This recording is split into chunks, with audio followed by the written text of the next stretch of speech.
But it's an expression of these embittered ex-members' anger and resentment.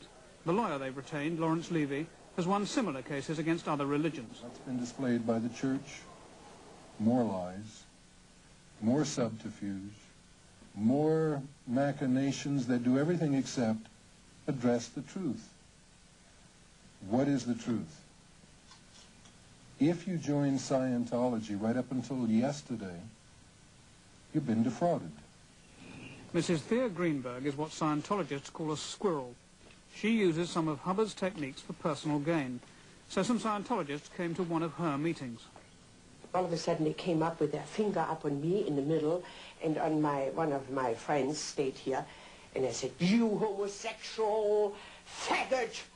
And some concentrated on him, and the other, "You old woman psycho." After they had left in the first time insulting us, I hear all of a sudden, while they were talking to us, cluck, cluck, cluck. I thought, what is that? And when they had left, we looked at the eggs all over. And my house was covered with eggs, the windows. And so they must have had about 30, 40 eggs to throw at the house. And a few months later, I had a visitor here staying in this room. And he comes up in my bedroom in the middle of the night and said, "For God's sake, come down immediately. There are thousands of maggots here." And they were thrown at this door. And they were all thrown against the door and all over. Thousands of them. Oh, disgusting. Absolutely disgusting. In 1967, Hubbard wrote his notorious order about church enemies. If you stay within the law, they are, he said, fair game. They may be deprived of property, injured by any means, tricked, sued, lied to, or destroyed. Last year, this official-looking wanted poster was widely distributed in Los Angeles, giving the names and home addresses of ex-members who had angered the church. The posters existed in a context, and that context was years of harassment, dirty tricks, frame-ups of people, and we felt we were now on the enemies list. We were now fair game. And if they were willing to do this publicly, totally disgusting and outrageous activity, what were they doing to us that we didn't know about? And we went on a very long period of just extreme fear. From Lansky, and Hillary. Litigation is no novelty for the Scientologists, who make habitual use of the courts.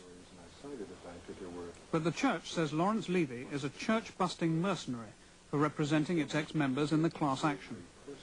I'm not a church-busting mercenary. I think, if anything, I'm a religionist. I believe that any individual has the absolute right to believe whatever they want. What I take issue with is people who would utilize religion as a money-making venture and not as a religion. I'm not interested in their beliefs. I'm interested in their conduct. It has defrauded its members. It has lied to them. Lies have been passed on by Hubbard about his background, and the church has condoned those and passed those on. The church has broken up families, forced parents apart, forced children and parents apart.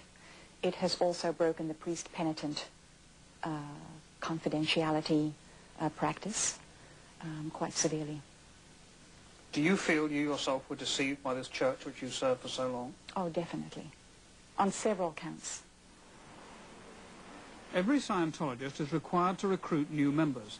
Find their ruin was Hubbard's advice. In other words, detect a personal problem that might be alleviated by a course of auditing. But sometimes recruitment is more indirect. Everywhere, Scientology reaches the public through its front organizations, some of them misleadingly named. Some are pressure groups campaigning on issues like mental health, which seems to obsess Scientologists. Others are controversial campaigns aimed at school children. And Scientology has others to help the unfortunate, like ex-offenders, and particularly drug users. Dark Mountain is a drug rehabilitation center. It's a front group for Scientology. It's designed to help people get off drugs, which it does successfully, but then it converts people from that into Scientology. They're taken off drugs. They're put onto a program to help them do better in life. The program is basically Scientology processing or training, and from there they are indoctrinated, and from there they're converted to a Scientologist. And how many of those former drug addicts become Scientologists? anywhere from 50 to 75%. Can you recall an incident which occurred when your mother looked younger? Yeah, when she... One of the main grievances of the plaintiffs in the class action relates to auditing. The most intimate confessions are sometimes divulged in these sessions, and the auditor notes them down. This information is then kept in processing files known as pre-clear or PC folders, which are carefully stored. The use that has been made of the contents of these folders is now a matter of contention. Hubbard wrote in What is Scientology, "The auditor treats all session reports as confidential." Item 22 of the Auditor's Code reads, "I promise never to use the secrets of a pre-clear divulged in session for punishment or personal gain." What is the policy of the Church on the use of information imparted during auditing sessions? It is to be kept completely confidential and sequestered. Completely confidential? Yes. Is that policy rigorously observed? Yes, it is. Has it been? Yes. Has it been rigorously observed? Absolutely. But in the recent past, it was policy to cull people's files for damaging information. Hubbard's wife, Mary Sue, who was later imprisoned, wrote a Guardian order in 1969 to make full use of all files on the organization to affect your major target. These include processing files. You were in the intelligence division of the Guardian's office of the Church of Scientology. Did you have access to people's personal confidential files? Oh, certainly, certainly. And was use ever made of that information? Every mission that I ever went on, I used it. What did you do? Well, when we'd first come into an organization, we would have the pre-clear folders of people that were involved in the organization that had maybe given the organization some trouble, pulled and culled for things that they may have done and were hiding. And that information would be brought to their attention in order to kind of bring them back into the fold, so to speak. Did you use confidential information that the Church held about people?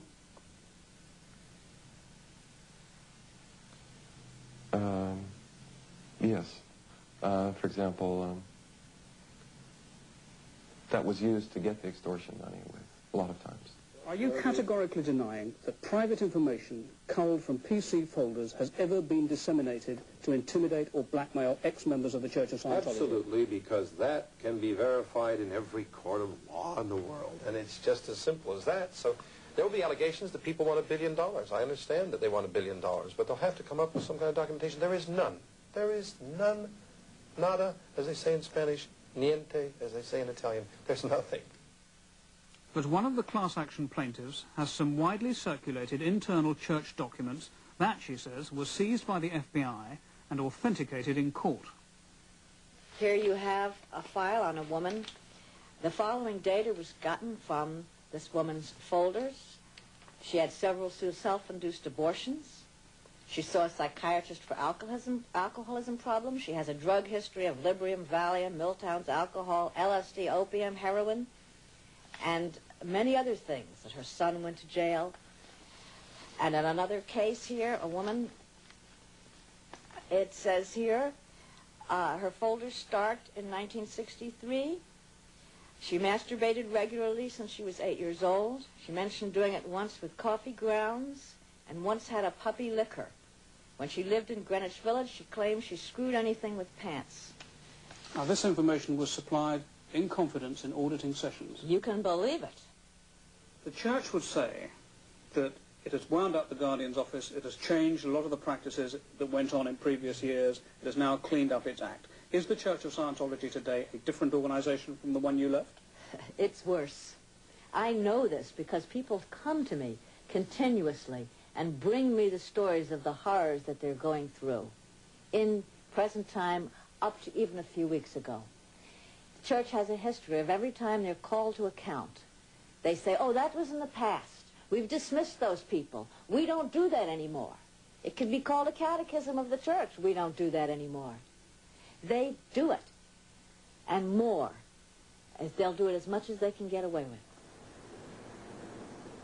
In California, Ludis Burse is another former Scientologist whose troubles began when he left the Church last year.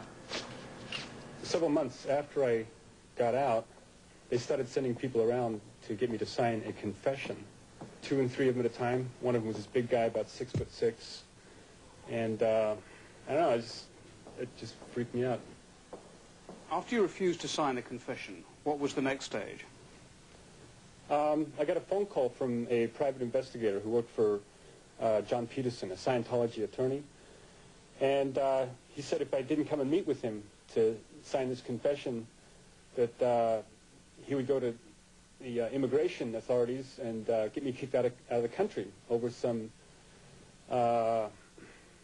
discrepancies, as he called them, in my immigration status. So they have some fairly private information.